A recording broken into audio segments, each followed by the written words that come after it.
Hello everyone, myself Gitanjali Lohia, your maths teacher. So student, today we will start with question number D on page number 144. What is this question? Lina's auntie bought a present for her from China. यानी कि लीना की aunty ने China से उसके लिए एक present खरीदा. It cost 30 yuan. Find what is the cost in Indian rupees, यानी यूएन जो चाइना के जो करेंसी है उसका इंडियन रुपीज में कितनी वैल्यू है, हमें ये फाइंड आउट करना है, यानी 30 युआन का. So firstly we will write 1 yuan equals to rupees 5.50, यानी कि इंडिया में 1 युआन का कितना वैल्यू होता है, 5.50 होता है. तो 30 का कितना हो जाएगा, तो जब 1 का इतना होगा 30 का कितना होगा, 30 की मल्टीप्लाई कर देंगे उससे, क्योंकि 30 है, काउंटिंग में 30 है वो. सो कितने हो जाएंगे, 30 into 5 into 50, answer is 165 rupees. Okay, now second E. Astha want some Hong Kong dollars and won. Astha को कुछ हांगकांग डॉलर्स और वॉन चाहिए. So first, how many won can she change. अब कितने वॉन वो चेंज कर सकती है, ये करेंसी है, करेंसी मतलब जिससे हम कोई चीज खरीदते हैं, ठीक है, पैसे. So how many won can she change for rupees 4, यानी 4 इंडिया के 4 रुपीज में वो कितने वॉन एक्सचेंज कर सकती है. वैसे ही हमें बताना है कि फिर 4 जब 4 में कितना करेगी और 400 में कितना चेंज कर सकती है. ओके, सो बेटा this question is little different, so watch it carefully. Okay, understand it.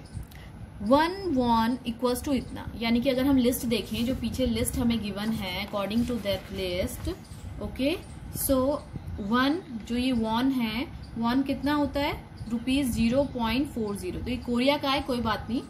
वो हांगकांग का है तो हम हांगकांग के लिए बाद में यूज करेंगे, बट पहले वॉन के लिए बात हो रही, तो वॉन कितना है, 0.04 रुपीज है इंडिया में इसकी वैल्यू एक वॉन की. Okay, so 1 won is equals to 0.04 rupees. So अभी हमें ये फाइंड आउट करना है कि 4 रुपीज में कितने वॉन आ सकते हैं, मतलब कितने वॉन उसके बदले हम एक्सचेंज कर सकते हैं. सो पहले हमें पता होना चाहिए, firstly we have to find out कि 1 रुपीज में कितने होंगे. सो जब 1 वॉन इतना होता है, ठीक है, अब आप यहाँ से क्या करोगे, आप 1 रुपीज का देखोगे.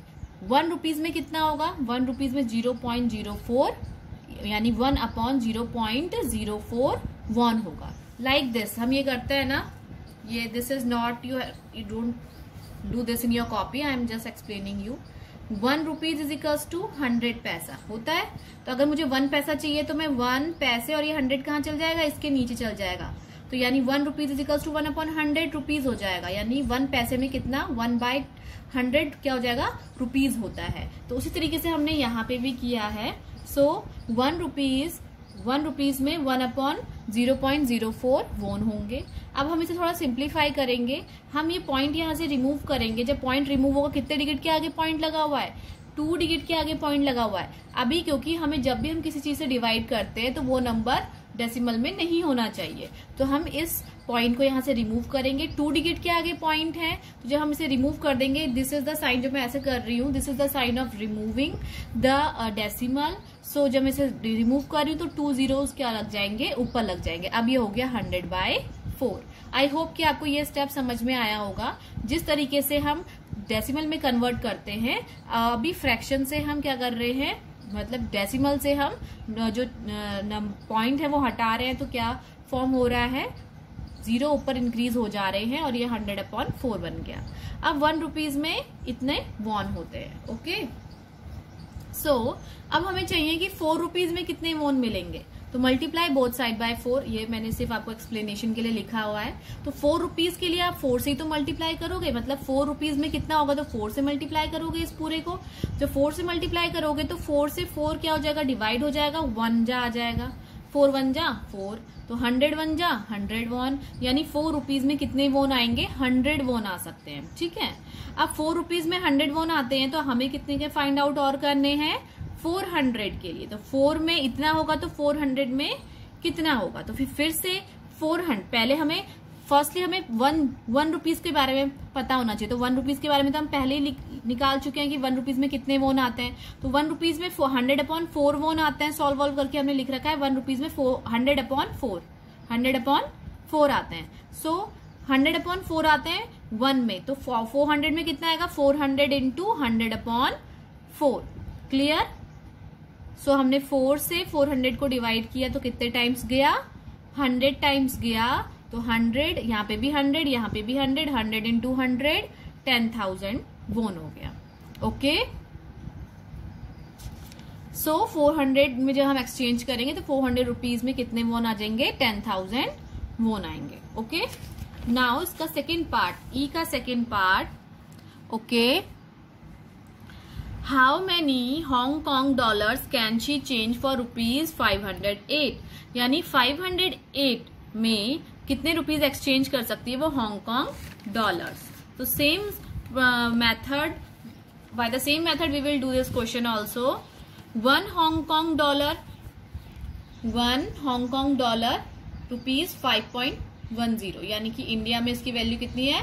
अकॉर्डिंग टू द 2008 जो हमने अभी बताया था मैंने आपको कल, कि 2008 के रिकॉर्ड के हिसाब से, डाटा रिकॉर्ड के हिसाब से, तो 5.10। सो अब हमें फिर से फाइंड आउट करना है, क्योंकि हमें 508 का बताना है। तो सबसे पहले हम ये फाइंड आउट करेंगे कि 1 रुपीज में कितने डॉलर्स होंगे, हांगकांग डॉलर्स। तो 1 रुपीज में 1 अपॉन, इसको नीचे ले जाएंगे, इसे हम डिवाइड में ले जाएंगे तो ये फॉर्म हो जाएगा 1 रुपीज में कितने डॉलर होंगे? 1 अपॉन 5.10। अगेन हम यहाँ से डेसिमल रिमूव करेंगे, 2 डिजिट के आगे डेसिमल है तो ऊपर 20 लग जाएंगे, तो कितना हो जाएगा? 100 अपॉन 510 डॉलर्स। ओके, नाउ 0 से हम 0 कैंसिल कर सकते हैं, चलो नीचे हम करेंगे, अभी मैंने कुछ नहीं किया। अब देखो यहाँ पे हमें ये पता चल गया कि 1 रुपीज में 100 अपॉन 510 डॉलर्स होते हैं। तो 508 में कितने होंगे? तो 508 की मल्टीप्लाई कर देंगे इस साइड भी। सो अब यहाँ पे तो देखो, इसके पास यहाँ पे तो कुछ भी हम इसको डायरेक्टली नहीं कट कर सकते, डायरेक्टली डिवाइड नहीं कर सकते, तो हमने इन दोनों को क्या कर दिया, थोड़ा इजी कैलकुलेशन के लिए दोनों की मल्टीप्लाई कर दी। दोनों की मल्टीप्लाई कर दी तो कितना हो जाएगा? कितना हो गया ये हो जाएगा आपका 50,000। 1, 10, 100,000, 10,000। ओके, तो ये हो जाएगा 50,800। ओके, अब ये डिवाइड हो गया 510 से, तो 0 से 0 कैंसिल हो गया। अब ये हो गया 5080 अपॉन 51। अब ये इसको डिवाइड करेगा, तो मैंने आपको डिवाइड का प्रोसेस यहाँ पे दिखा रखा है। 51 9 जा 459, माइनस करेंगे 49 आएगा, यहाँ से 0 उतरेगा।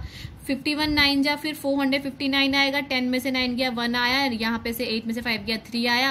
अब यहाँ पे कोई 0 उतारने के लिए नहीं है तो हमने पॉइंट लगाया और 0 यहाँ पे इंक्रीज कर दिया। ठीक है, अब हम 51 6 जा करेंगे तो 306 एंड 4 रिमाइंडर आ जाएगा। सो नाउ अगर हम इसे देखें तो कितना आंसर आ रहा है? रिमाइंडर बचा है ना, अब ये आगे सॉल्व नहीं होगा। सो 51 ऐसी पॉइंट और नंबर्स आते रहेंगे डेसिमल के। सो 51 से जब हम इसे डिवाइड कर रहे हैं तो कितना आ रहा है? 99.6 समथिंग आ रहा है अप्रॉक्स में। तो इट मीन्स 508 रुपीज की हांगकांग डॉलर्स कितने आ सकते हैं, मतलब कितनी उसकी कॉस्ट हो सकती है? 99.6 समथिंग होगा। Okay student, now next question. Kiran went shopping with ₹200 के से वो शॉपिंग गई। लुक एट द बिल, यहाँ पे एक बिल है। ठीक है, उसने क्या क्या आइटम्स खरीदे थे। Shopkeeper forgot to put the point correctly in the prices. Price में जो प्राइजेस हैं, क्वांटिटी जो भी उसने आइटम्स लिए हैं उसके जो प्राइस है उसमें उसने डेसिमल लगाना वो भूल गया, मीन्स अच्छे से करेक्टली फॉर्म में नहीं लिखा। But point in the correct place and find out the total amount of the bill. हमें पॉइंट लगाना है और total amount of the bill बताना है। अब देखो सोप है, एक सोप, क्वांटिटी मतलब कितना लिया, तो एक लिया, तो अब वो 1250 का तो होगा नहीं। इट मीन्स यहाँ पे पॉइंट लगा देंगे तो कितने का हो जाएगा? 12 रुपीज 50 पैसे। 1 kg ग्रीन ग्राम्स कितने हो जाएंगे? कितने रुपीज के हो जाएंगे? ये 5000 समथिंग के थोड़ी होंगे, 50.25 रुपीज के हो जाएंगे। इसी तरीके से ये जो टी है और ये जो कोकोनट मिल्क है, आप इसमें डेसिमल पुट करिएगा हर 2 प्लेसेस के बाद। ठीक है, तो ये 12.50, 50.25, 27.25, 60, ये 60 हो जाएगा। ये तो 60 होगा 00। सो आप इसे क्या कर देंगे? फिर ऐड कर देंगे। तो this is for your homework, you do it and after doing in book then you also note down this in your rough copy, sorry your fair copy. ठीक है, all this work you have to do in your fair copy. Now the next topic is which city is cool. कौन सी city cool है? सो यहाँ पे 2 persons हैं, एक है हिमाचल से। The temperature is very in winter is 2 degree Celsius. यहाँ पे विंटर में बहुत ठंडी हो जाती है, 2 डिग्री मतलब बहुत ही कम टेम्परेचर होता है, ठंडा हो जाता है। समटाइम्स इतना ठंडा होता है कि पाइपलाइंस में जो पानी है वो जम जाता है, आइस बन जाता है, जिससे कि पानी ही नहीं आता, फिर वहां बहुत प्रॉब्लम होती है। But in Rajasthan where I lived, अभी ये लेडी कह रही है कि राजस्थान में जहां पे मैं रहती हूँ वहां का जो डिग्री टेम्परेचर है कितना है, 48 डिग्री सेल्सियस है। Here it is very hot, बहुत ही गर्म होता है। One has to walk kilometres to get water, यानी कि पानी लेने के लिए किसी को भी बहुत दूर दूर तक जाना पड़ता है। Okay, now the temperature in each city was noted at 3 PM, यानी अकॉर्डिंग दिस मैप। इस मैप में डिफरेंट जैसे डिफरेंट आपको दिखा रखे हैं places, Srinagar, Jaipur, Bhopal, Kolkata. Okay, so यहाँ पे आपको दिखा रखा है Mumbai, Thiruvananthapuram, Chennai, Guwahati. So on the basis, ये कब का डाटा है, 16 जनवरी 2008 का डाटा है, 3 PM पे लिया गया है। सो हमें अकॉर्डिंग टू दिस हमें आंसर करना है। Which place had the highest temperature at 3 PM, 3 PM पे सबसे हाईएस्ट टेम्परेचर किस प्लेस में होगा, which place is the coolest at the time, और उसी प्लेस पे कौन सी जगह, उसी टाइम पे कौन सी जगह में सबसे ज्यादा ठंडा होगा। ओके, सो आप हेडिंग डालेंगे which city is coolest, cool. Okay, now question number 1 आप पूरा क्वेश्चन उतारेंगे कॉपी में से, from your book, and then you will write the answer. Here I have only written the answer. तो पहले फर्स्टली आप क्वेश्चन नोट करेंगे, then आप आंसर नोट करेंगे, ठीक है। Mumbai has the highest temperature, तो अकॉर्डिंग टू दिस मैप हम देखते हैं सबसे ज्यादा हाईएस्ट टेम्परेचर किसका है, 23, 8.1, 25, 26, 24, it means 33 and 35, it means Mumbai का सबसे ज्यादा है। एंड कूलेस्ट सबसे ठंडा किसका है, 8.1 श्रीनगर का है। तो वही हम यहाँ पे बताएंगे कि जो हाईएस्ट टेम्परेचर है वो मुंबई का है, एंड कूलेस्ट टेम्परेचर कहाँ है, श्रीनगर पे है। Okay, now the next question, how much higher is the temperature in Mumbai from that in Srinagar, यानी कि श्रीनगर से मुंबई का टेम्परेचर कितना ज्यादा हाई है, हमें ये फाइंड आउट करना है, ये बताना है। Okay, so what will we do, कितना ज्यादा है हम माइनस करके यहाँ पे बताएंगे। तो उसको किस तरीके से लिखेंगे हम, टेम्परेचर इन मुंबई, आप एक ही सिंगल लाइन में लिखेंगे, टेम्परेचर इन मुंबई कितना है, 35.1 degree Celsius, and temperature in Srinagar कितना है, 8.1 डिग्री सेल्सियस। अब नाउ क्या करेंगे, 35.1 से 8.1 को माइनस कर देंगे, तो यानी कि दोनों के टेम्परेचर में कितना डिफरेंस पता चल गया, कितना अंतर है, 27.0 यानी 27 डिग्री सेल्सियस का डिफरेंस है। Okay, now next question 3 and 4 you will do by yourself. मैं आपको एक्सप्लेन कर देती हूँ।